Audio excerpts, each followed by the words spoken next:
शिवाय नमः शिवाय। आज हम पशुपति व्रत के विधि को जानेंगे। भक्तों, आज इस पावन अवसर पर, इस पवित्र तिथि के दिन हम सब पशुपतिनाथ भगवान के चरणों में अपने शीश को झुकाकर उनकी कृपा, उनकी करुणा और उनकी दया का स्मरण करने के लिए एकत्र हुए हैं। भक्तों, आज मैं कोई नई बात कहने नहीं आया हूँ। आज मैं आपको उन गलतियों से बचाने आया हूँ जो अनजाने में हमारी माताएं, बहनें और बेटियां कर बैठती हैं। भक्तों, आज के समय में पशुपति व्रत को लेकर बहुत भ्रम है। कोई कुछ बताता है और कोई कुछ बताता है और कोई बिल्कुल अलग ही विधि बता देता है। फिर माता कहती है, मैंने व्रत किया, पूजा की, दिया जलाया, फिर भी मेरा काम क्यों नहीं हुआ। भक्तों, काम इसलिए नहीं होता क्योंकि व्रत गलत नहीं होता, गलती विधि में हो जाती है। आज मैं उसी विधि को सरल शब्दों में साफ साफ समझाने जा रहा हूं। भक्तों, ध्यान से सुनिए। पशुपति व्रत 5 सोमवार का व्रत होता है, न 4, न 6, न 7, केवल 5 सोमवार। यही सबसे बड़ी भूल होती है। कई लोग गिनती बिगाड़ देते हैं और फिर कहते हैं कि फल नहीं मिला, और इसे आप किसी भी सोमवार से उठा सकते हो। अब भक्तों, एक बहुत जरूरी बात समझ लो। अगर इन 5 सोमवारों के बीच किसी सोमवार को एकादशी आ जाए, तीज आ जाए, चतुर्थी आ जाए, नवरात्रि का व्रत आ जाए, या कोई बड़ा त्योहार पड़ जाए और वही दिन सोमवार हो, तो उस दिन पशुपति व्रत नहीं करना है। उस दिन जो व्रत है वही करना है। पशुपति व्रत उस दिन छोड़ देना है, लेकिन घबराना नहीं है। व्रत टूटता नहीं, केवल आगे बढ़ता है। अगला सोमवार गिनती में जुड़ जाएगा। भक्तों, जिस सोमवार से आप निश्चय करें कि आज से मैं पशुपतिनाथ का व्रत प्रारंभ कर रही हूँ, उस दिन सुबह स्नान करके, साफ वस्त्र पहनकर, मन को शुद्ध करके पूजा की थाली तैयार कर लो। थाली में चंदन, रोरी, चावल, मौली, जनेऊ, अगरबत्ती, दीप, घी और चाहो तो पंचामृत रख लो। इतना ही सामान रखना जो सुबह भी काम आए और शाम को भी। अलग अलग थाली बनाने की जरूरत नहीं है। सुबह के समय भगवान शंकर की पूजा करो, हाथ जोड़कर बड़े प्रेम से निवेदन करो, हे शिव जी, हे ओगड़दानी, हे त्रिकालदर्शी, हे कैलाशी, हे अविनाशी, आज से मैंने आपका पशुपति व्रत प्रारंभ किया है।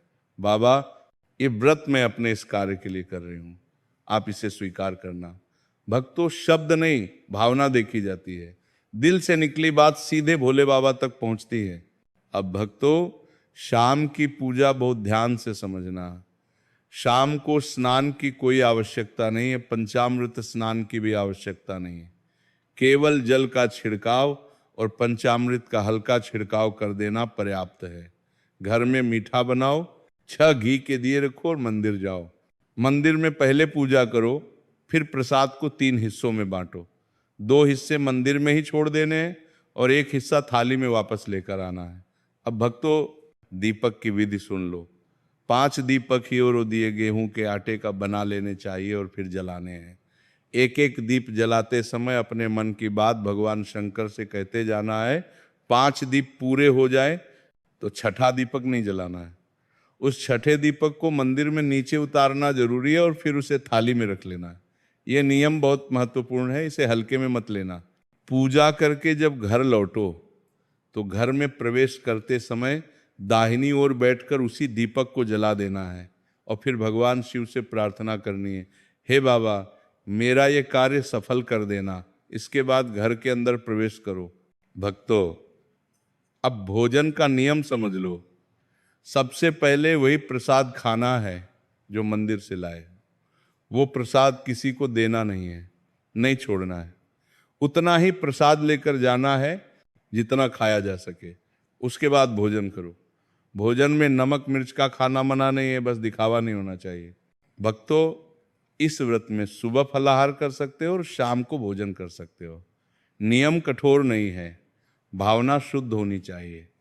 अगर बीच में किसी कारणवश रजस वाला धर्म आ जाए या कोई मजबूरी आ जाए तो उस दिन पूजा मत करना, लेकिन व्रत का संकल्प मन में बनाए रखना, और आपके घर में कोई भी परेशानी हो, जैसे कर्जा हो, बहुत ज़्यादा झगड़ा हो रहा हो, और कोई काम आपका शाल नहीं हो रहा हो, कोई बीमारी हो गई हो, तो आप पशुपति व्रत कर सकते हो, और आपको करना ही चाहिए। आपका सब मुसीबत खत्म हो जाएगी। अब भक्तों, 5वां सोमवार बहुत विशेष होता है। उस दिन सुबह और शाम दोनों समय पूजा करनी है। शाम को भगवान पर चावल, मूंग के दाने, बेलपत्र या फूल जो भी संभव हो, एक एक करके चढ़ाना है। फिर एक श्रीफल और 11 रुपये अर्पित करके भगवान शिव से निवेदन करना है। घर आकर दीप जलाकर प्रार्थना करनी है और प्रसाद ग्रहण करना है। भक्तों, अगर ये व्रत नियम से, श्रद्धा से और विश्वास से कर लिया जाए तो मेरा विश्वास कहता है कि 5 सोमवार के भीतर ही कार्य सिद्ध हो जाता है। भोले बाबा देर करते हैं, अंधेर नहीं। अंत में भक्तों यही कहूँगा कि व्रत केवल भूखा रहने का नाम नहीं है। व्रत नियम, संयम और श्रद्धा का नाम है। शिव केवल मंदिर में नहीं है, शिव आपकी भावना में है। सही विधि से, सही भाव से व्रत करोगे तो फल अवश्य मिलेगा। शिवाय नमः शिवाय, शिवाय नमः शिवाय, शिवाय नमः शिवाय। जय श्री कृष्ण। राधे।